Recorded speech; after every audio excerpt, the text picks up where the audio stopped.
하나님 말씀 창세기 4장입니다.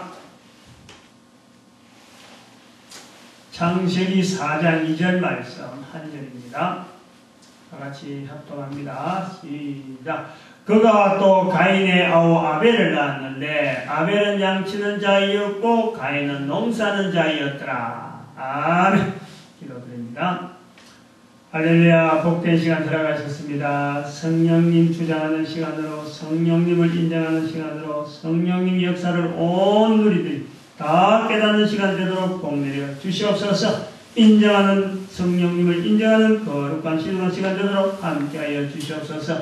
예수님의 이름으로 기도드립니다. 아멘.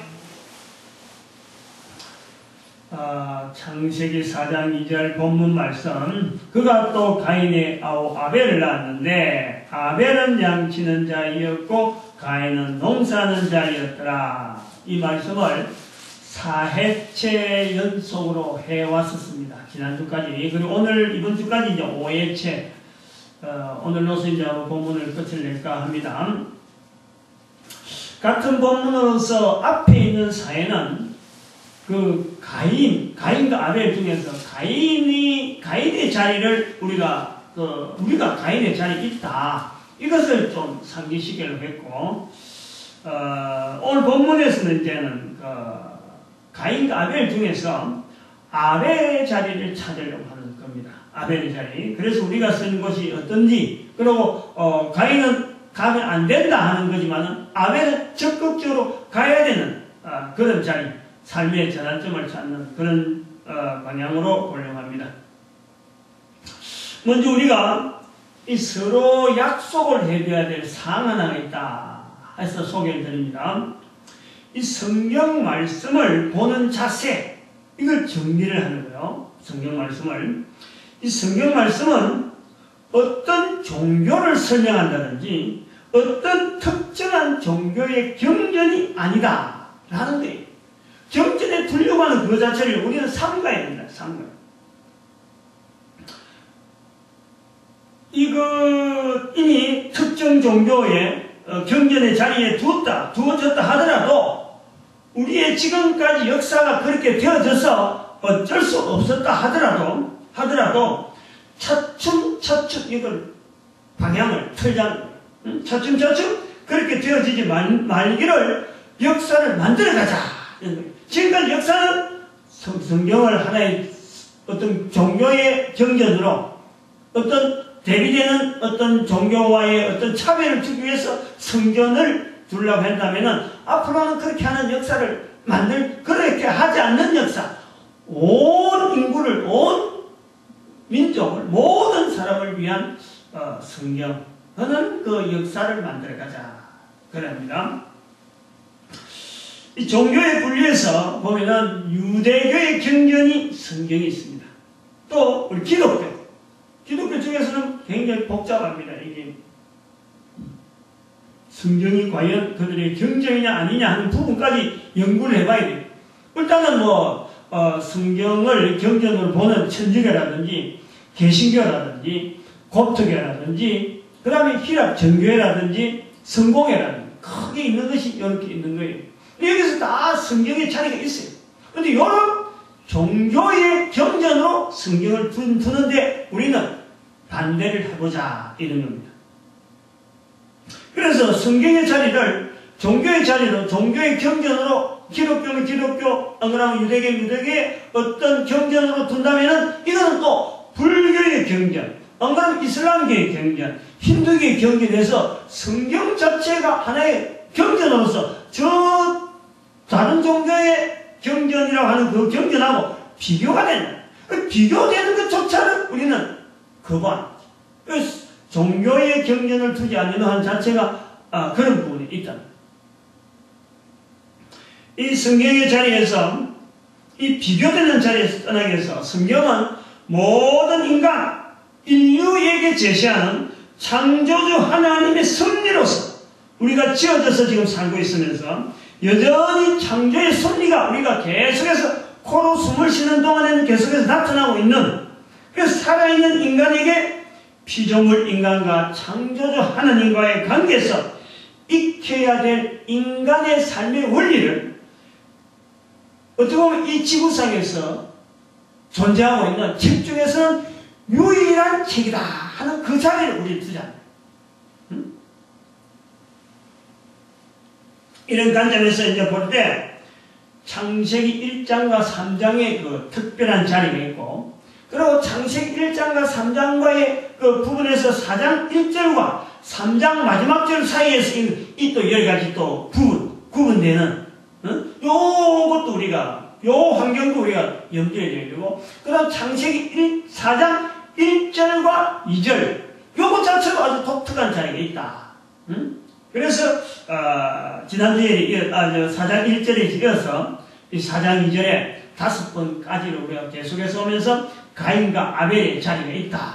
그렇게 피력을 해왔는데, 이 부분들은 사실은 그 제가 말씀드리는 창세기 1장과 3장 사이에, 그 다음에 3장 마지막 부분하고 4장 1절 사이 이 부분, 그리고 4장 1절과 2절 사이, 이런 부분의 이런 내용은 말이죠. 이거는 이 땅에 존재하는 어떤 책에서도 그 내용이 비교가 되지 않는 인간 존재의, 지금 이제 우리 입장에서 볼 때는 인간 존재의 근원적인 내용을 알려주고 있다. 그래서 지금이라고 하는 계속되는 세월의 흐름과 인류 역사의 변천 속에서도 여전히 인간 존재의 모습을 비춰주고 있으면서 모든 인류를, 모든 인류라 이건 이 성경 창세기 4장 2절, 그리고 4장 2절에 뭐 또 부속되어지는 주변의 설명들까지에 있는 모든 내용들을 모든 인간들을 향해서 비춰주고 있는 그것을 우리가 봅니다.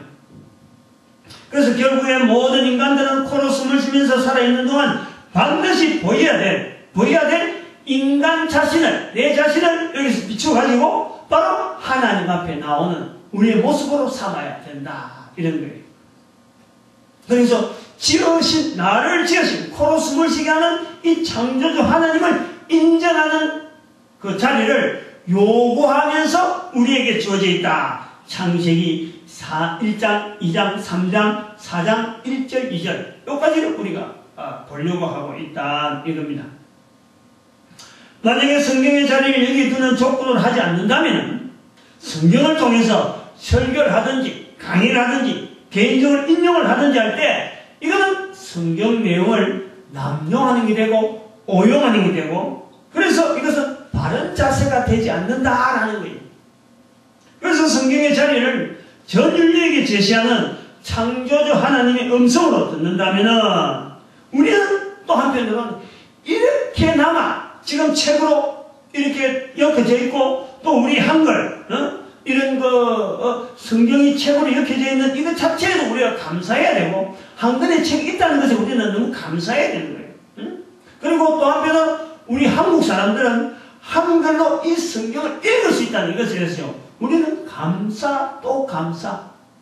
이거는 너무너무 감격스러운 사건이라는 거예요. 그렇게 우리가 성경을 받아볼 때 어떤 성경에 대한 이미지라는 감동이라는 것은 내가 지금 한국 사람 내가 읽지만은 바로 이 성경을 통해서 전 인류를 어떤 삶을 내다볼 수 있는 동일한 선상에서 내다볼 수 있으면서 또 한편으로는 내가 앞선자로서 모든 인류를 바른 방향으로 인도하는 데에 이것이 분명한 지침서가 될 것이 하는 믿음을 우리는 자꾸 가질 수 있다. 이거예요.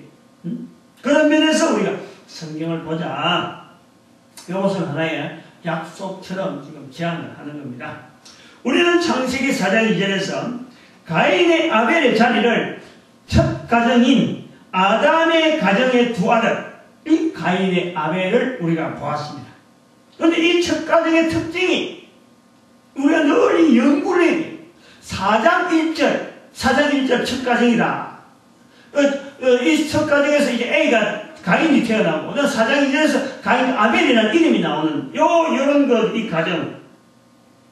이 가정의 특징, 이것은 계속 우리가 연구를 하고 계속해서 이거는 참 많이 우리 생활 속에 있던 수천 년 전에 있었던 그 사건 자체를 내 삶 속에 자꾸 연결해야 될 그런 부분이 있다 이겁니다.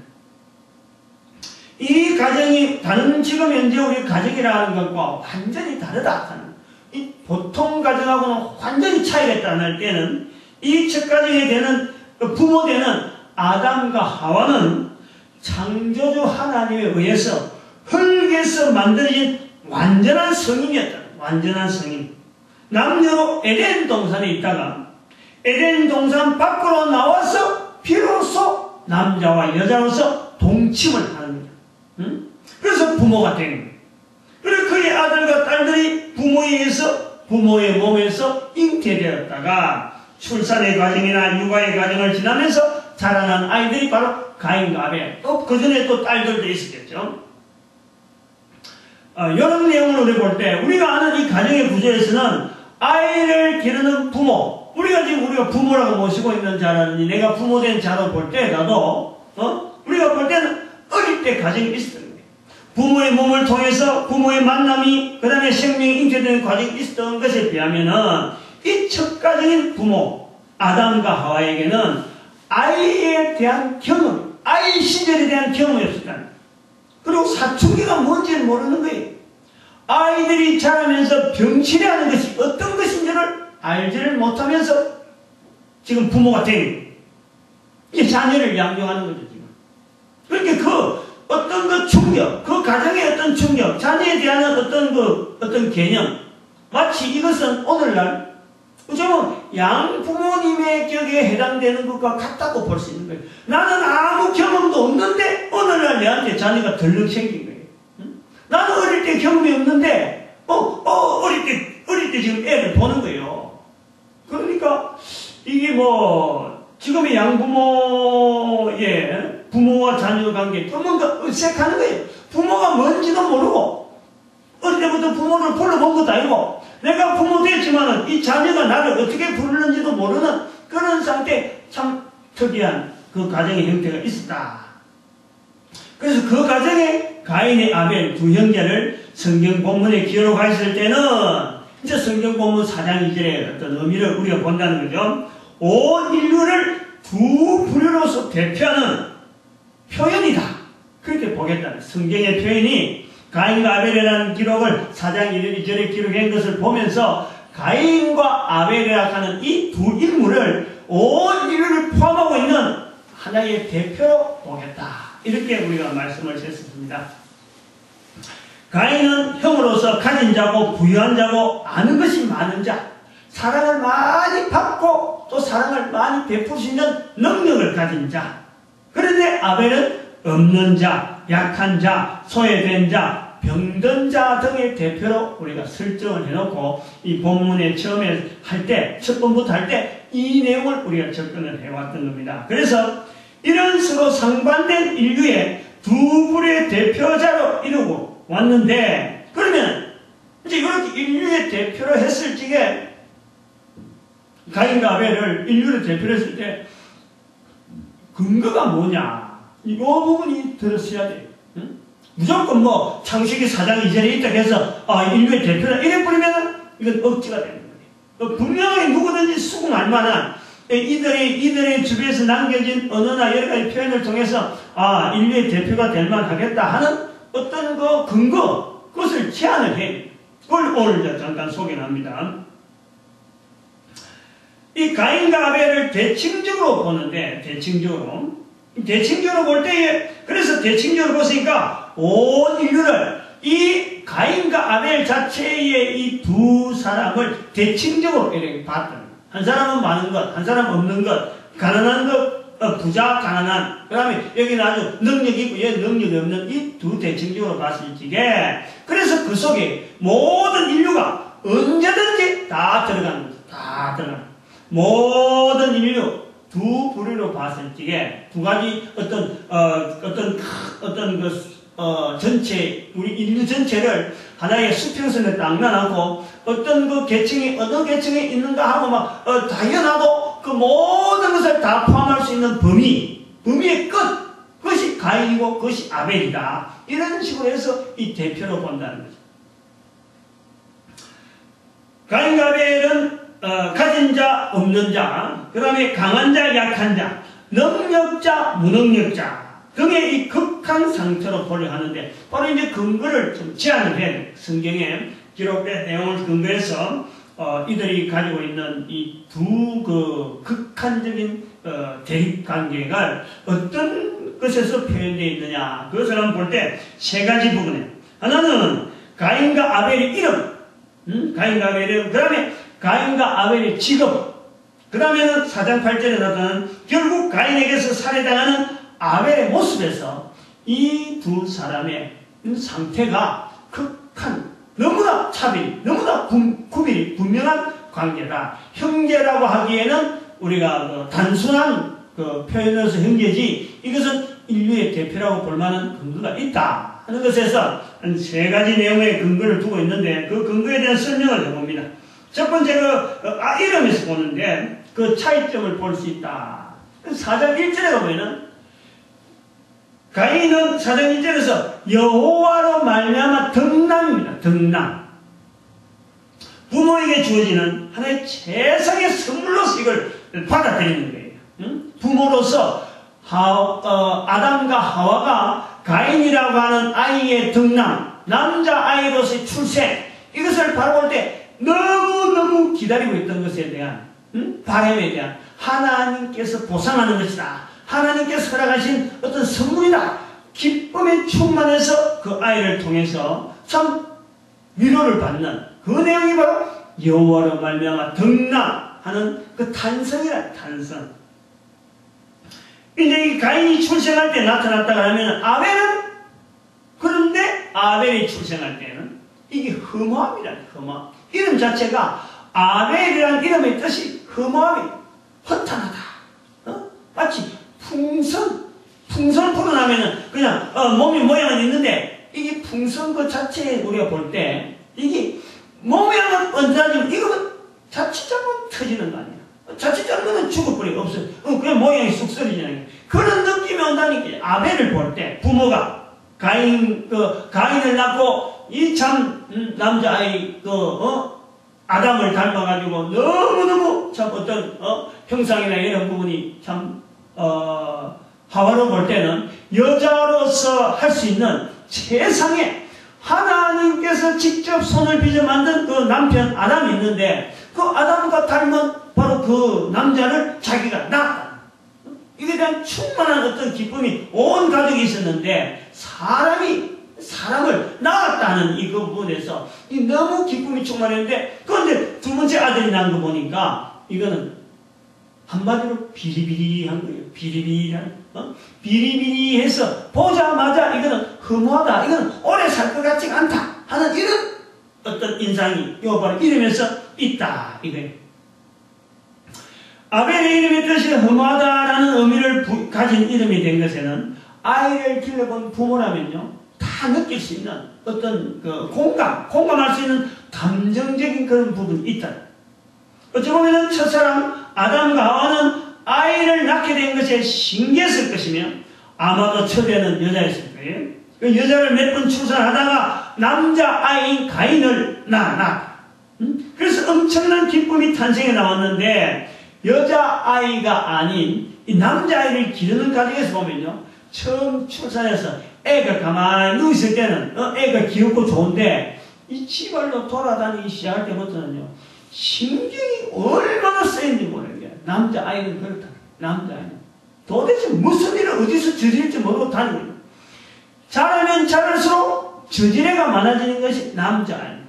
여자아이는 어찌 보면 집 주변에서 계속해서 부모를 도우는 일, 좀 어쩌면 다소곳하고 좀 조용조용하면서 이렇게 부모를 따르는 맛이 있는데, 남자는 지발로 돌아다닌다 하면은 그때부터 부모 손잡는 것 자체도 이게 힘들어하는 거예요. 손을 뿌리치려고 비틀고, 이것도 다 부모들이 공감하는 거예요. 그럴 때에서 느끼는 것이, 이거 어릴 때 탄성 부르고 가인이라 부르는 이것이 참 안 됐다 했는데, 이제는 가인을 낳고 또 딸도 낳았겠죠. 또 중간에 살다가 아들이 낳았을 적에 가인에게만큼 기대하던 그 기대는 이제는 가지지 않는 거예요.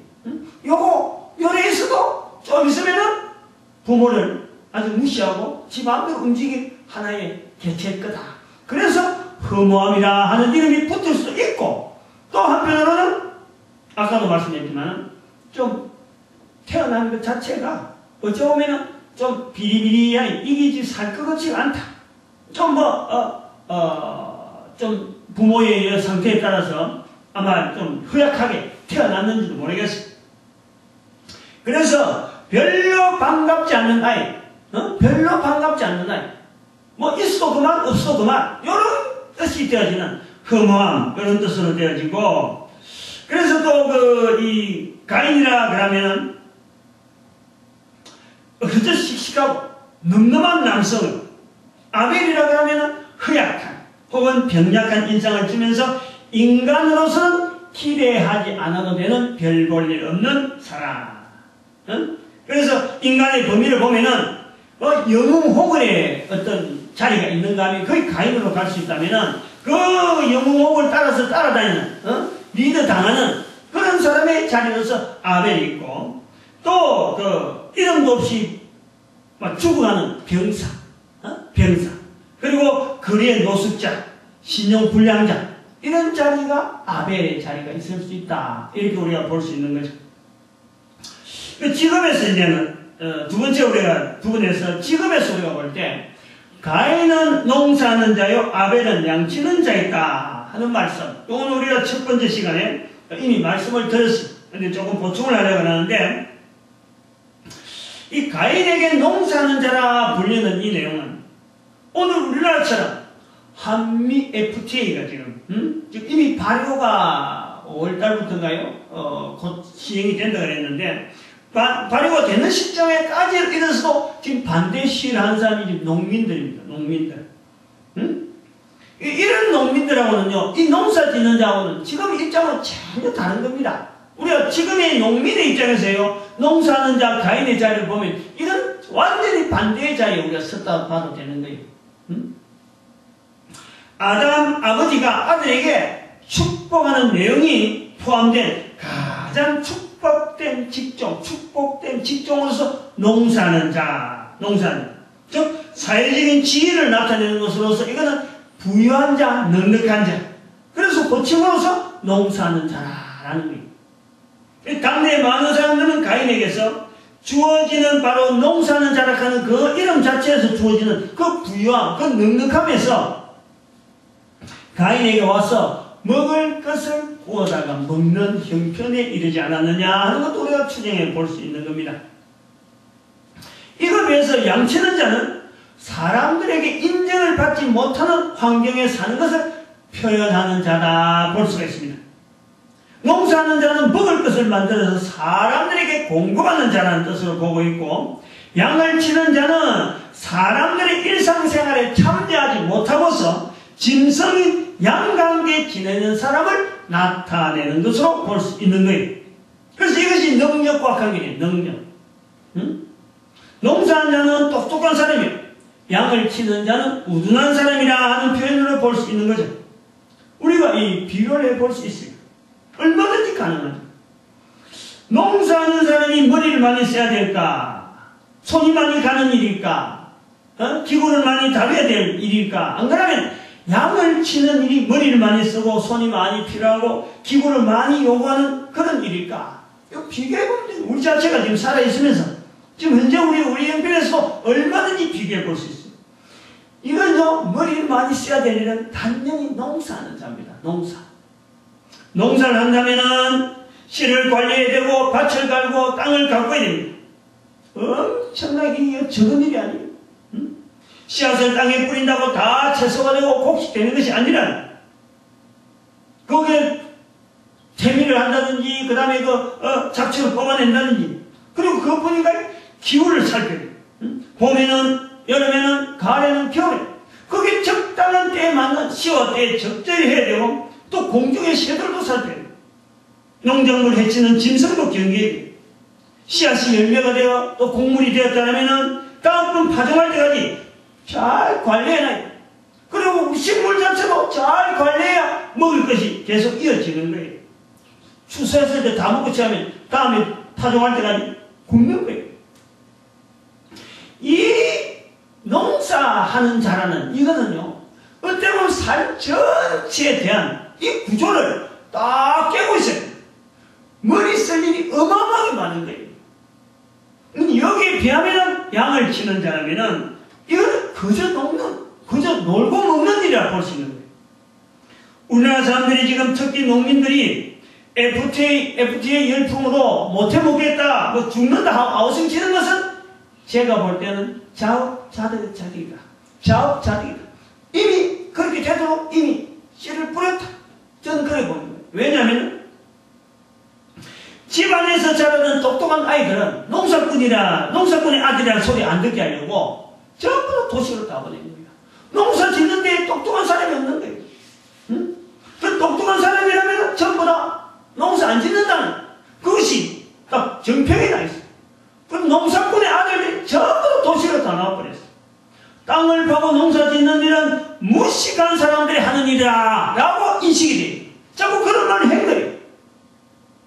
옛날에는 농자 천하 대자본이라 했다가 이제 그것이 어느 날 말은 그랬는데 실제로 애들은 전부 다 밑에 후손들은 전부 다 선비 소리 듣게 만들고 전부 다 뭐 공부하게 만드는 책상 앞에 앉는 사람으로 만들어놨단 말이에요.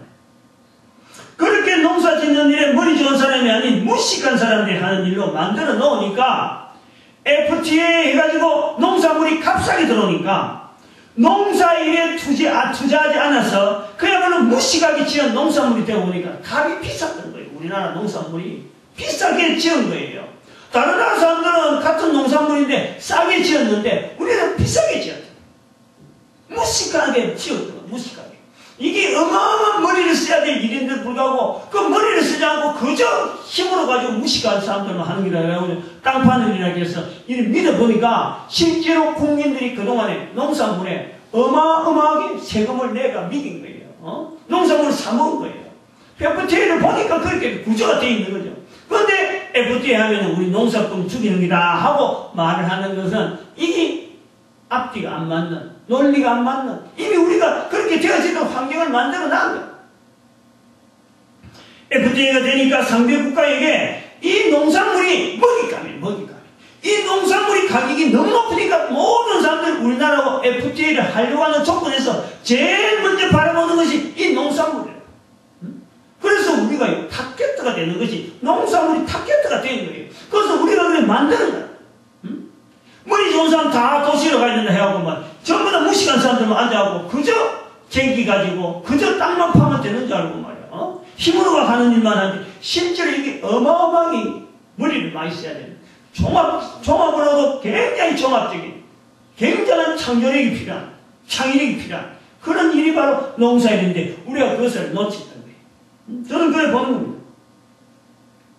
농사일은 결코 아이들의 장난거리가 아니라 무식하게 해서는 안 되는 심혈을 기울이고 정성을 쏟고 밤낮으로 연구하고 땀을 흘려요. 그리고 이것이 대대로 그 땅에서 나오는 그 어마어마한 노하우를 전수를. 그래서 다른 나라가 아무리 농산물을 가지고 FTA 하자고 뭐 이렇게 하더라도 그 노하우 때문에 누구에게든지 이것이 넘어가지 않는 분명한 자원이 되어지는 이 기술이 바로 이 농사 기술입니다. 우리가 거기에 대해서 신경을 못 썼던 거예요. 여기에 비하면 가축은 한번 봐요. 가축. 농사 짓는 것에 비하면요. 가축 기르는 것은 어떻게 보면 농사 일하면서 간간히 하는 거예요. 간간히. 농민들 가정에 가봐요. 가축을 다 기르는데 가축 기르는 것은 농사일 하면서 나오는 것 가지고 먹이고 농사일 하면서 나오는 시간에 먹이가고 길러가는 거예요. 가축은 그렇다니까.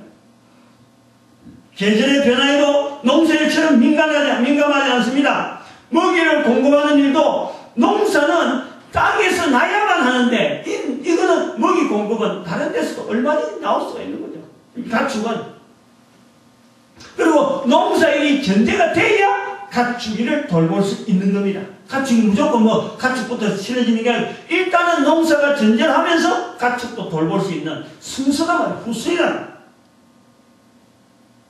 이렇게 볼 때 아벨에게 주어진 양을 치는 자의 자리는 아벨의 능력이 가인에 비해서 엄청난 차이를 보이는 약한 상태이었을 것으로 봐서 그래서 사회적인 지위로서 아벨의 모습은 짐승과 같이 지내는 자다 하는 것은 그런 뜻으로서 양을 치는 자라 하는 칭호가 붙지 않았느냐라고 우리가 볼 수 있는 별 볼 일 없는 사람의 모습을 우리가 보는 거죠.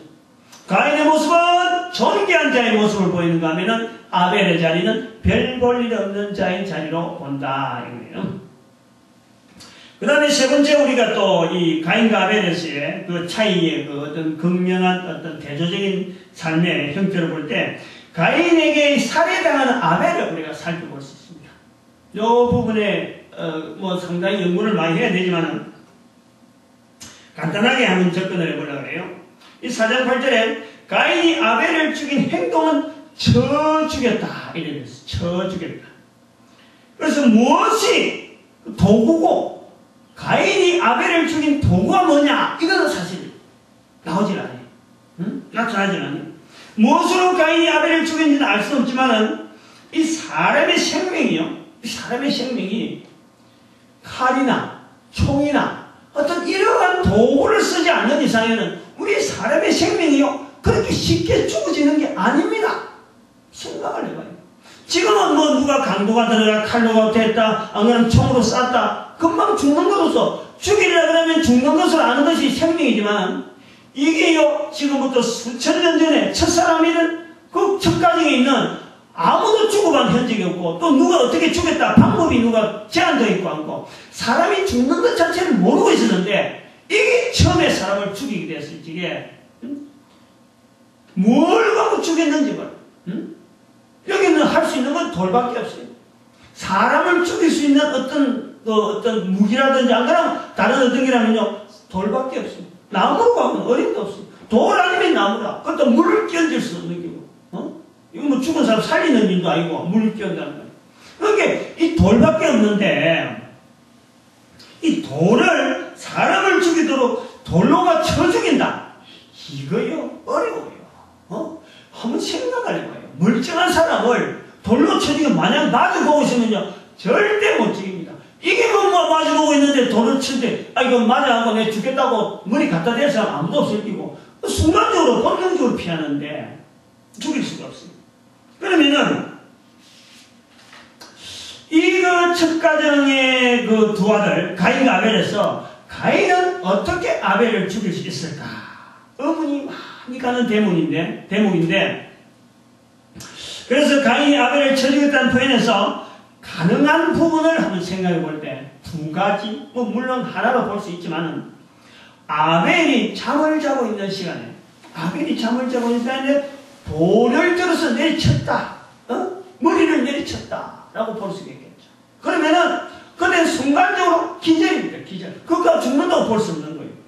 쳐 죽였다는 죽는다는 건데 만약에 그랬을 적에는 지식사 여기 이제 돌을 얹어서 돌을 맞아서 기절했는데 기절한 거기에다가 계속해서 돌을 계속 쌓은 것이 아니냐. 여기 지금 오늘 하나님께서 그 아벨을 찾습니다. 내 아우 아벨이 어디 있느냐라고 볼 때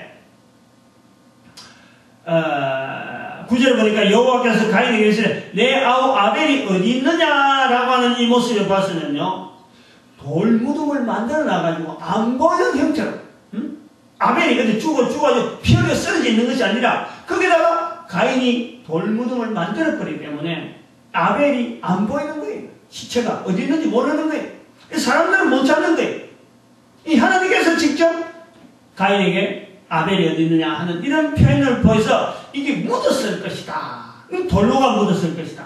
즉 잠깐 기절되어 있는 상태에서 돌을 계속 쌓아가지고 꼼짝 못하도록 만들었겠다. 살아있을 것 그 중에 뭐 승백해서 죽든지 돌무게 때문에 죽었을 것이다. 이렇게 볼 때에 쳐 죽였다 하는 표현에 아마 우리가 근접하지 않겠느냐 보는데 여기 이제 자면서 하는 이 부분에서 우리가 좀 생각을 해요.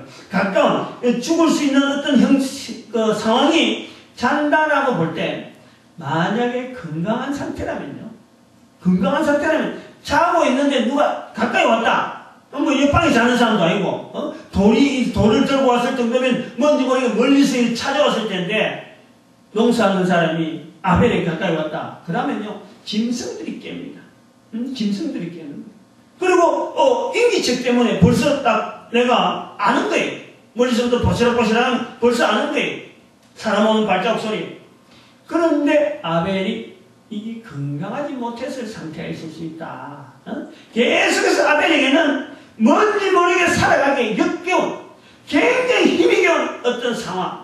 힘도 없고 병들고 약하고 사람들하고 사이에도 말도 잘 통하지도 않고 말이 어눌하다든지 능력 자체가 없어서 그냥 그저 참 양이나 기를 정도의 어떤 사람, 양과 같이 지내는 그 정도 사람, 이렇게 사람으로서 최하위 수준에 있는 이런 상태가 되어 있다 보니까 사람이 와도 돌을 들고 와도 피할 힘이 없는 상황, 그런 상태가 아니에요. 그냥 우체국에는 힘이 없으니까 머니머니 보고 돌을 쳐도 그냥 머니머니 보면서 그냥 맞을 수밖에 없는 그 상황에서 돌을 맞은 게 아닌가라고 볼 수가 있다.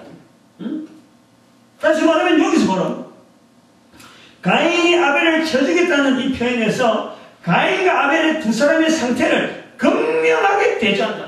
쳐주겠다는 이 말 자체가 어떻게 보면 가인이라는 사람은 한 사람은 사람을 죽일 정도로 어마어마한 힘을 가지고 어떻게 보면 능력을 가진 사람이고 또 한 사람은 사람에게 죽을 정도로 굉장히 약하다는 거예요. 사람에게 죽을 정도로 약한 상태고 사람이 사람을 죽일 정도로 강한 상태, 이 부분이 바로 가인이 아벨을 쳐주겠다 하는 표현을 나타내는 것이 아닌가 이렇게 봅니다.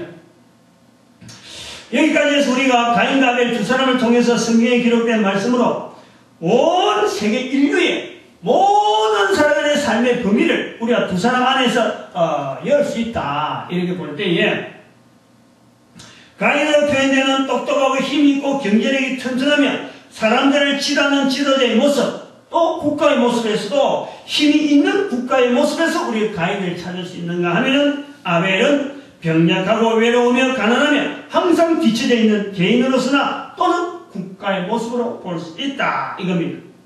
그렇다면 살아가는 우리 한 사람 한 사람은 창조주 하나님에 의하여 여러 가지 과정을 통해서 창조의 섭리를 진행하시는, 그래 생명을 주시는 그 하나님으로 말미암아 코로 숨을 쉬면서 살아가는데, 우리가 살아가는데 이제 우리 입장에서 한번 생각을 보는 거예요.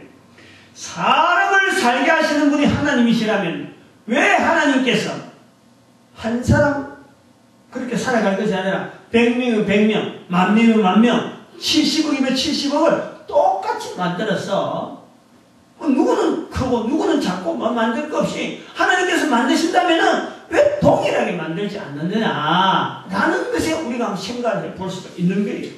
왜 가인이 있어야 되고 왜 아벨이 있어야 되느냐 하는 부분에 의문을 가져보고, 또 한편으로는 이왕이면 가인처럼 만들지 왜 아벨이 필요하냐, 이것도 우리가 생각해 볼 수가 있어요. 두 가지 의문, 이 두 가지 의문에 대해서 우리가 답을 해볼 때 첫 번째, 공평하게 왜 만들지, 왜 이래 차이를 두게 만들었느냐 하는 부분인데, 이 부분은 이미 창세기 1장과 3장 사이에서 내용에서 하나님께서 이미 시행하신 것입니다. 얼마나 공평하게 사람 만드셨느냐. 하나님은 남자와 여자를 흙으로 만드시고 남자는 유일하게 한 사람, 여자는 유일하게 한 사람, 너무너무 공평하게 만드신 거예요. 너무너무 공평하게. 불평할 사람이 없어요. 불평할 사람. 남자는 남자로서 한 사람, 여자는 여자로서 한 사람으로 너무너무 공평한 인간을 만드신 거예요. 그런데 이 남자와 여자가 에덴 동산을 떠나 있는 인간, 죄인이 된 인간은 죽을 수밖에 없는 형편이 되었는데, 정령 죽으리라. 죽을 수밖에 없는 형편이 되었는데, 죽을 수밖에 없는 인간이지만은 인간 존재 유지를 가능케 하시는 이 창조주 하나님의 섭리. 제가 창세기 4장 1절 이 부분을 말씀했잖아요. 창조주 섭리에 의해서 인간의 몸이 부모의 몸을 통해서 하나의 창조의 과정을 사용하시면서 생명을 주시는 하나님에 의해서 에덴 동산에서는 창조되었지만, 이제는 흙에서 창조되었지만 이제는 부모의 몸을 통해서 창조의 역사가 계속 나타나는 우리 한 사람 한 사람 되다 보니까 한 명씩 시간 차이를 둔다는 거예요. 시간 차이. 부모의 환경이 차이가 있고 태어나는 자도 같은 부모에서 시간 차이를 둔다는 거예요. 바로 이런 시간 차이 때문에 우리 인간은 부득불 차이를 둘 수밖에 없다. 부모의 차이, 부모로부터 태어나는 시간 차이, 또 부모의 몸속에서도 동일하게 쌍둥이가 있다 하더라도 그 쌍둥이가 앉아있는 그 위치, 공간적인 차이, 이런 차이 때문에요. 우리 인간은 부득불하게 사람들이 공평하게 될 수 없는 상황에 단지 왜? 공평하지 않지만은 생명 유지를 위해서라도 하나님께서는 창조 과정이 있다. 이미 공평하게 만들었는데 그 공평한 것이 깨어진 것이 에덴 동산에서 나옵니다. 우리가 볼 수 있다. 그 다음에 두 번째, 이제 왜 그러면 아벨이 필요하냐? 왜 강한 가인의 모습만 살아가지 않고 왜 아벨이 필요하냐? 왜 가인이 있으면 아벨이 있느냐? 아벨이 왜 필요하냐? 지금까지 우리가 창세기 4장 2절에서 본문에서 가인의 자리에서 우리가 계속 조명해 보면서 가인이 미쳐 놓쳤던 것에 대해서 우리가 다시 돌리키려 하는 그런 자세를 많이 했는데, 오늘은 이 아벨이 왜 필요하냐? 아벨의 자리가 도대체 뭐냐? 하는 것에 우리는 초점을 지금 맞추고 있습니다. 누구든지 가난한 자는 싫어합니다. 힘없고 병든 자 싫어합니다. 다들 지도자가 되려 하니 끌려다니는 것은 이거는 싫어하는 거예요. 이건 나는 아니면 좋겠다는 거예요. 그런데 도대체 이 아벨의 자리의 기능은 도대체 뭐냐? 무엇이 필요했길래 하나님께서 가인과 아벨이라는 두 인물을 통해서 모든 인류가 이 범위 안에 다 들어간다는 것을 성경을 통해서 우리에게 알려주고 계시는가? 이 성경을 통해서, 성경이 기록된 가인의 아벨의 내용을 통해서 이 범위 내에서 사는 전 인류가 가인이 아벨을 죽인 사건으로서가 아니고, 가인이 아벨을 죽인 사건으로서가 아니고, 가인이 아벨을 지키는 자리에서의 삶을 요구하는 그런 삶을 살아갈 수 있는 원리가 있다. 그게 진짜 우리 아벨의 자리를 찾는 거예요. 가인으로서 아벨을 죽이는 그 자리가 아니고, 가인으로서 아벨을 지키는 자의 자리. 하나님께서 가인이 어디 있느냐, 아벨이 어디 있느냐, 가인이 물어볼 때 내가 내 아우를 지키는 자니까 라고 대꾸하던 그 가인의 답을 따라서, 말을 따라서 우리는 이 가인의 자리를 놓쳐버렸던 아벨을 죽이는 자리가 아니고 아벨을 지키는 자의 자리여서 우리는 아벨의 자리를 찾아보는 거죠. 아벨. 왜 필요하냐? 왜 필요하냐? 왜 이래 허약한 자가 우리 인류사에 왜 필요하고, 가난한 자가 왜 인류사에 이렇게 필요하고, 하는 것을 이 본문을 통해서 성경 전체에 흩어져 있는 어떤, 하나님께서 인간에게 말씀하시는 그 가난한 자의 자리, 아벨의 자리, 힘없는 자리, 부족한 자의 자리, 병든 자 자리, 이런 것 참 자리를 한번 찾아보는 그런 시간을 갖는 거죠. 예수님께서 마태복음 26장 11절에 말씀합니다. 가난한 자들은 항상 너희와 함께 있거니와 나는 항상 함께 있지 아니하니라. 이 말씀. 저는요, 그냥 이제 지나가는 말씀처럼 하는 거지만요, 이거는 성경을 깨뚫고 있는 아주 중요한 말씀이에요. 아주 중요한. 마태복음 26장 사건 자체가 예수님께서도 이 마태복음 26장 사건이 예수님에게 향유를 붓는 사건으로서 이 여인의 행한 일을 복음이 전하는 모든 곳에서 알려주라, 기념하라 라는 말씀하는 아주 중요한 내용이 있는데, 거기에서 나오는 주제가 가난한 자들은 항상 너희와 함께 있다 하는 말씀으로 예수님께서 가지고, 바로 이 가난한 자라고 하는 이 개념 자체가 성경 전체를 깨뚫고 있는, 어떻게 보면 이스라엘 국가가 이 가난한 자를 올바르게 대우하는 사회를 만들려고 노력하는 국가로서 우리에게 보여지는 거예요. 이건 아벨에서부터 출발하고 있다는 거죠. 그건 가난한 자는 물질이 부족해서 가난하다고는 볼 수 없어요. 물론 물질이 부족하니까 가난한 자라 하지만 물질 부족한 것만 가지고 가난한 자라고 보지 않는다는 거예요. 이보다 더 가난한 자가 있다. 이보다 더. 물질이 부족한 것보다 더 가난한 자. 이 가난한 자의 모습 속에서도 바닥에 있는 자. 그것을 예수님께서 표현하실 때 다시 한번 마태복음 5장 3절에 심령이 가난한 자, 심령이 가난한 자. 다시 말하면 물질이 부족한 거는요, 이거는 우리가 물질 부족한 거는요 살아갈 수 있어요. 살아가는 거예요. 그런데 심령이 가난한 자는 이거보다 더 어려운 상태다. 더 어려운 상태. 심령이 가난한 상태는 코로 숨을 쉬면서 스스로 죽을 것을 생각하는 자. 스스로 죽을 것을 생각하는 자. 그래서 자살이라고 하는 자살을 생각하는 자를 심령이 가난한 자라는 자리에 볼 수 있는 거예요. 사람은 코로 쉬면서요. 코로 쉬면서 사는 사람은 누구든지 살고자 하는 거예요. 살고자. 이 본능이에요. 본능. 그런데 사람으로서 코로 숨을 쉬면서 사는 것이 본능인 사람이 죽으려고 할 때는 이거는 단순히 물질 부족한 것 같고요. 그렇게 되지 않는 거예요. 물질로도 해결이 안 되며 어떤 것으로도 해결이 불가능하다라는 것으로, 그래서 각 개인의 인생에 10년 깊은 곳에서 절망이라는 것이 꽉 엄습되어지면서 아무것도 빛으로서 가까이 다가오지 않을 때, 그 절망이라는 깜깜한 속에서 자기를 딱 감싸해가지고 아무리 생각해도 생각할 수 있는 그 한계가 어떤 살아야 될 이유라든지 어떤 희망이 없어 보일 때, 그것을 우리가 절망이라 가지고 그럴 때 스스로 자살하려고 하는 그런 생각을 하게 됩니다. 그 상태를 심령이 가난한 자다라는, 가난한 중에서 밑바닥이에요. 가장 밑바닥이에요. 자살을 생각합니다. 인간의 심령이 가난한 상태가 되는 그런 인간 의지와 계획 환경, 그 모든 것에 절망을 여겨 자기 스스로 자기 목숨을 죽이려는데, 바로 여기에서요 우리는 중요한 내 개인에게도 한 사람 한 사람에게도 심령이 가난한 그 상태를 데려오면 실제로 그것을 객관적으로 딱 보면 바로 거기에 가인이 있고 거기에 아벨이 있는 거예요. 응? 거기에 자기를 죽이려고 하는, 자기가 자기를 죽이려고 하는 그 속에서 가인이 아벨을 죽이는 그 사건이 바로 자기 자신 개인에게 있다. 응? 자신에게서 가인이 있고 자신에게 바로 아벨이 있다.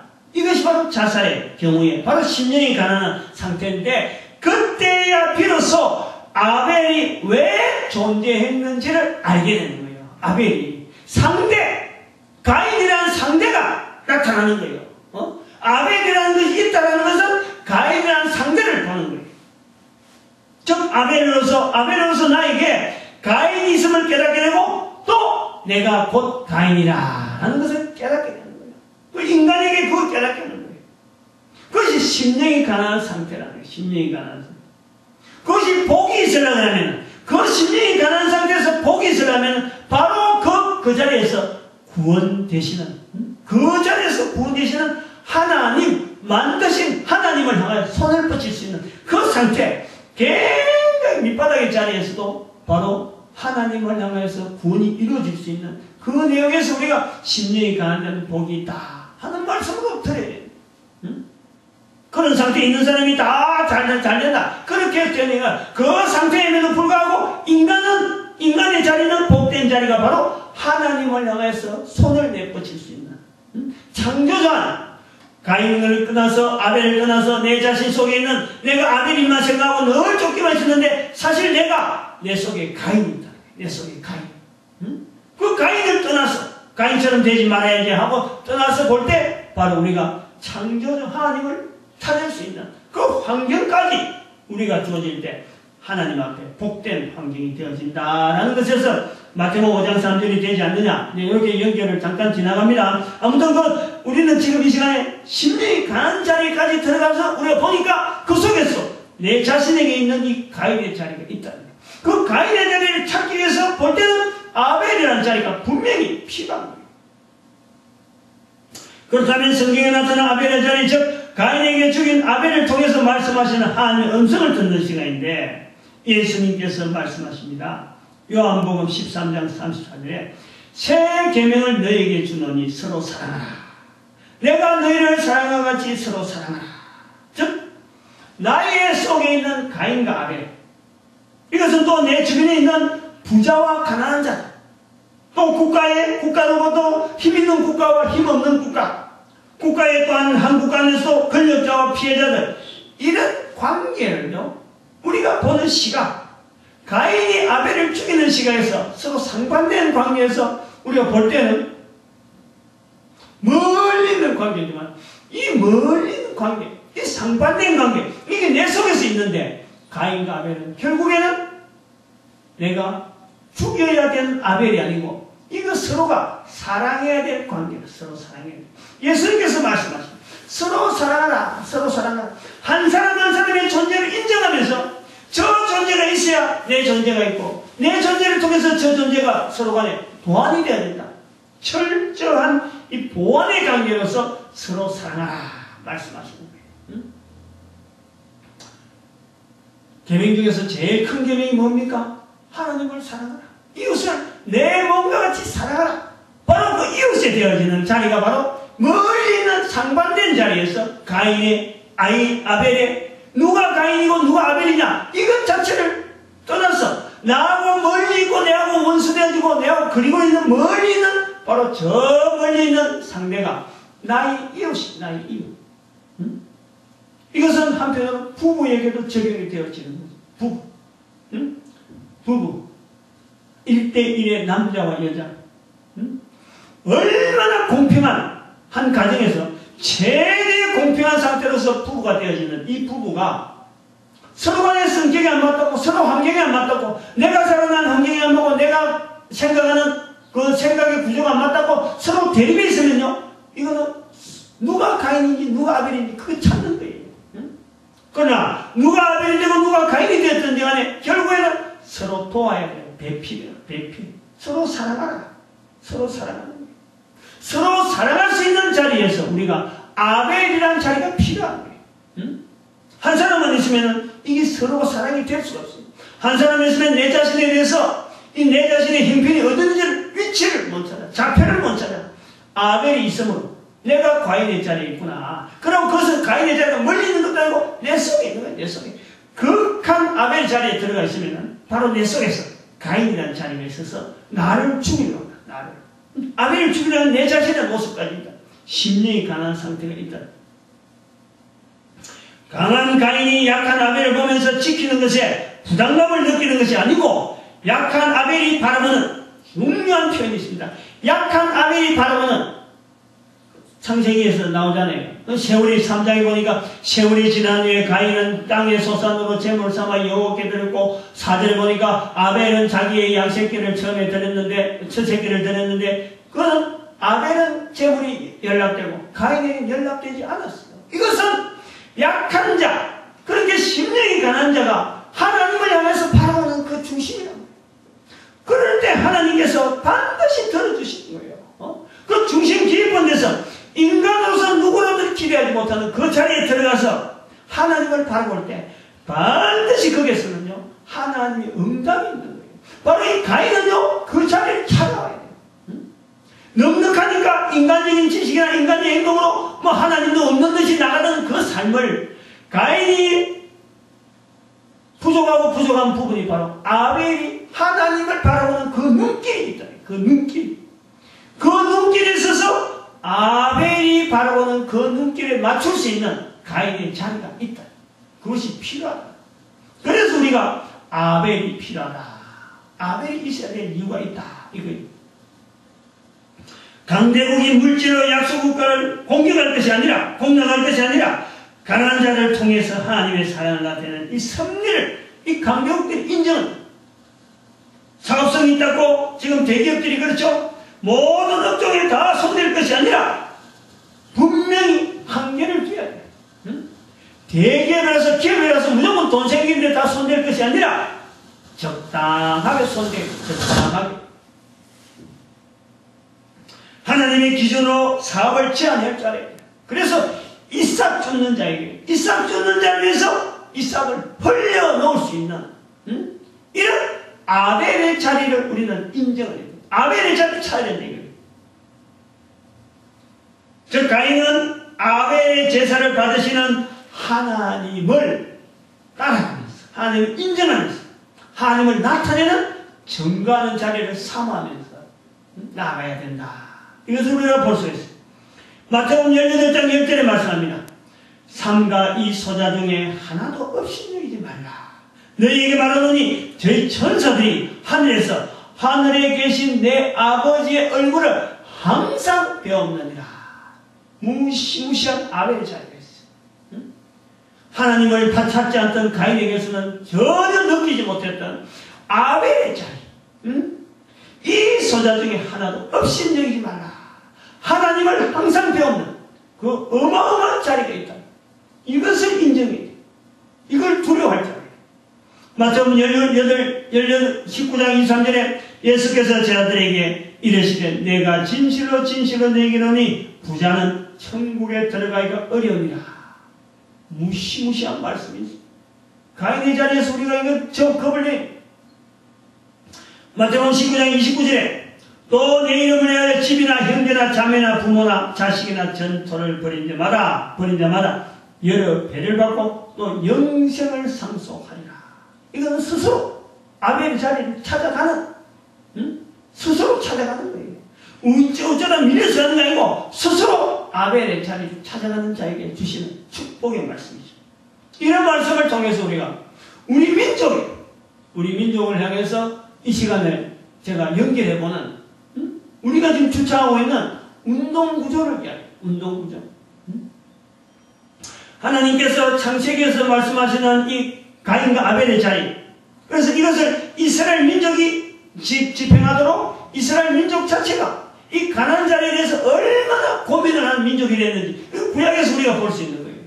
그것이 영향이 예수님과 이 신약에서 복음서에서 예수님과 유대인들 사이에서 나오는 대화가 이 충돌되는 부분이 이 가나안 자리. 그래서 마태가 말씀은 마태복음 22장 11절에 예수님께서 그 가나안 자에는 항상 내가 함께 있다 이 표현이 나오는데 이 유대인들이 가난한 자에 대한 장치를 하나님께서 어떻게 원하시는가 하고 성경에 또 기록되어 있는 이 말라기서 3장 10절에 바로 가난한 자들을 위한 장치로서 하나님께서 말씀하시는 11조 하는 개념이 있어요. 11조. 오늘 우리 교회에서 그걸 쓰고 있잖아요. 교회에서. 이 교회에서 쓴 11조를 교회에 다니는 사람만 쓰는 11조가 되지 않게 하자. 그래서 우리 민족이 하나님을 인정하는 자리로서 11조라는 마음을 가지고 11조를 하나님 앞에 드린다. 하나님을 인정하는 자리로서 11조. 그래서 기부 운동을 하는 거예요. 11식 기부 국민은 이걸 하자고 주창하는 거예요. 이것을 주창하게 된 근거는 사실은 북한 동포에 대한 거 있죠. 우리가 지금 남북이 대치되어 있는 이 상황이 북한과 남한을 볼 때 이거는요 누가 아벨인지 누가 가인인지 보는 사람의 각도에 따라서 다 다를 수가 있어요. 다 다를 수 있어요. 응? 누가 아벨이고 누가 가인. 우리가 얼마든지 남한이요 얼마든지 가인의 자리에 있을 수 있어요. 북한에서 무기를 들고 있다고 해서 북한을 가인이라고 보느냐? 그래 볼 수가 없어요. 북한은 지금 겉으로 드러나는 무기를 지만 국민들은 그 속에서 죽어가고 궁철이 가고 있는 거예요. 이걸 말이죠. 우리 남한에 있는 사람들이 그냥 우리는 경계선에 있다고 저 죽어가는지 만주는지 우리 뭐 알 바 없다 라고 그냥 경제하고 나가는 것은요. 이거는 계속해서 가인의 자리에서 나가는 거예요. 우리가 여기서 국민들이 우리의 자리에서 아벨을 돌보는 자리, 북한을 살피는 자리로서 할 수 있는 일이 뭘까? 이게 기부운동이에요. 기부운동.